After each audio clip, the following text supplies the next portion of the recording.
श्री स्वामी समर्थ सगळ्यांना. आज आहे अमावस्या आणि अमावस्येची संध्याकाळची पूजा कशा पद्धतीने असते हे मी आज तुमच्याशी थोडं शेअर करणार आहे. संध्याकाळ झाल्यानंतर रोजच आपण दिवाबत्ती करतो, त्या पद्धतीने संध्याकाळी 6 वाजता पडदे जरासे मी लावून घेते, कधी कधी मच्छर येतात म्हणून. आणि सगळ्या घरातल्या लाईट्स, जरी आपण बेडरूममध्ये नसलो तरीही सगळ्या घरातल्या लाईट्स तुम्हाला एक अर्धा तास तरी चालू ठेवायच्या आहेत. सगळ्या रूम्समधल्या मी अगोदर लाईट्स लावून घेतल्या. किचन, बेडरूम, हॉल, पडदे लावून घेतले सगळीकडचे. दोन्ही बेडरूमच्या लाईट्स लावून घेतल्या मी. जरी कोणी बेडरूममध्ये नसेल तरीही आपल्याला लाईट्स लावून ठेवायच्या आहेत. संध्याकाळी लक्ष्मी यायच्या वेळेला घरामध्ये प्रकाश असला पाहिजे, त्यामुळे आपल्याला सगळ्या लाईट्स लावायच्या आहेत. त्याच्यानंतर अमावस्या असल्यामुळे मी सकाळीच देव धुवून पूजा केली होती. लक्ष्मीला, आईला, सगळ्यांना मी गजरे घातले होते. गुलाबाची फुलंसुद्धा वाहिली होती. संध्याकाळच्या वेळी दिवाबत्ती करताना तुम्हाला दिसेल मी 3 दिवे इथे लावलेत. खरं तर 4 दिवे असतात, उंबऱ्यातला पण एक दिवा असतो. 2 दिवा माझे देवाऱ्यात असतात, एक तुपाचा, एक तेलाचा. एक दिवा मी इथे लक्ष्मी माता आणि बालाजी इथे लावते. एक दिवा मी, हा फोटो माझा एंट्रन्सला आहे, घराच्या एंट्रन्सला. आत आल्या आपली नजर त्या फोटोवरती पडली पाहिजे अशा ठिकाणी मी हा फोटो लावलेला आहे. मंगळवार उपवासही होता माझा आणि अमावस्याही होती. सकाळी मी उंबरठा पूजनसुद्धा करून घेतलं होतं आणि हा संध्याकाळची मी दिवा लावते आहे. दिवा अगरबत्ती आपल्याला संध्याकाळीसुद्धा करायची आहे. उंबरठा पूजनाचा डिटेलिंगमध्ये व्हिडिओ ऑलरेडी मी अकाउंटला पोस्ट केलेला आहे. त्याची लिंक डिस्क्रिप्शन बॉक्समध्ये तुम्हाला भेटेल. जर तुम्हाला तोही व्हिडिओ बघायचा असेल तर लिंक तुम्हाला तिथे भेटून जाईल, तुम्ही तेही पाहू शकता. गॅसवर मी शेणी ठेवली होती गरम करायला, कारण मला धूप करायचा होता. गाईच्या शेणी भेटतात पूजा भांडारमध्ये, तुम्ही तिथूनही घेऊ शकता, मी तिथूनच घेते. अख्खी शेणी घ्यायची गरज नाही, तुम्ही थोडासा अर्ध तोडून घेतलं तरीही चालेल. त्याच्यावरती नंतर मी धूप टाकला.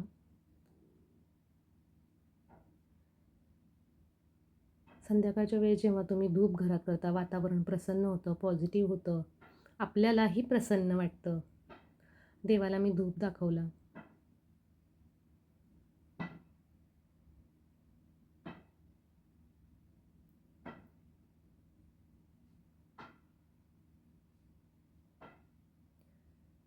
आपण जेव्हा देव धुतो तेव्हा तुम्ही शक्यतो आठवड्यातून एकदा दोनदा धुवू शकता. आणि अमावस्या पौर्णिमेला तर तुम्हाला धुवायचेच आहेत देव, नियमानुसार.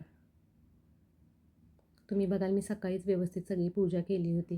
गजरे वगैरे सकाळीच देवीला मी अर्पण केले होते. या पद्धतीने ही संध्याकाळची आपली पूजा. धूप लावल्यानंतर सगळ्या घरात मी तो धूप फिरवला. ज्या पद्धतीने सगळ्या घरात लाईट्स वगैरे लावणारी, त्याच पद्धतीने मी दोन्ही बेडरूममध्ये, हॉल, किचनमध्ये सगळीकडे हा धूप फिरवला. तुम्ही जर मंत्रजाप करत असाल तर अजूनच चांगलं. जो कोणता तुम्ही मंत्र जपताय तो जाप करत करत जर तुम्ही धूप फिरवला तर अजूनही छान. धुपामध्ये मी खडी धूप असतो तो टाकलेला आहे. जर तुम्हाला गुग्गुळ भेटेल तुमच्या पूजा भांडारमध्ये तेही तुम्ही टाकू शकता. थोडंसं 2 ड्रॉप तुम्ही त्याच्यामध्ये तूपसुद्धा टाकू शकता, 2-3 ड्रॉप. त्याच्यामध्ये वातावरण अजून प्रसन्न होतं.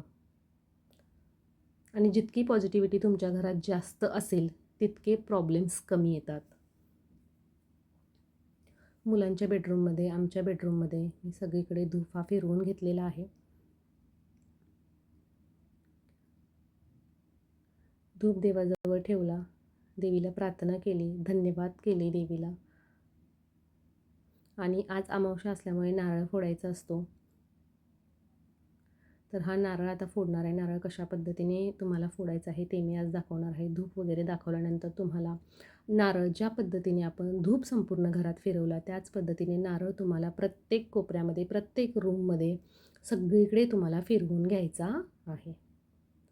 मुलांच्या बेडरूममध्ये मी फिरवून घेतला, त्याच्यानंतर आमच्या बेडरूममध्ये नारळ फिरवून घेतला.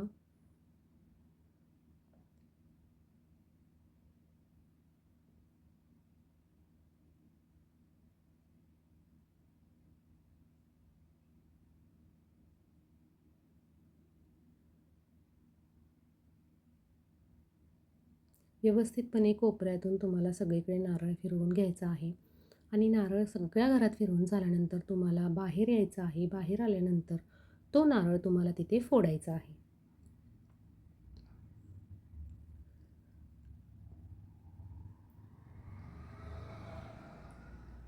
नारळ फोडून झाल्यानंतर तुम्हाला तो नारळ थोडा वेळ तिथेच ठेवा आणि त्याच्यानंतर तो नारळ तुम्हाला उचलून बाहेर टाकायचा आहे.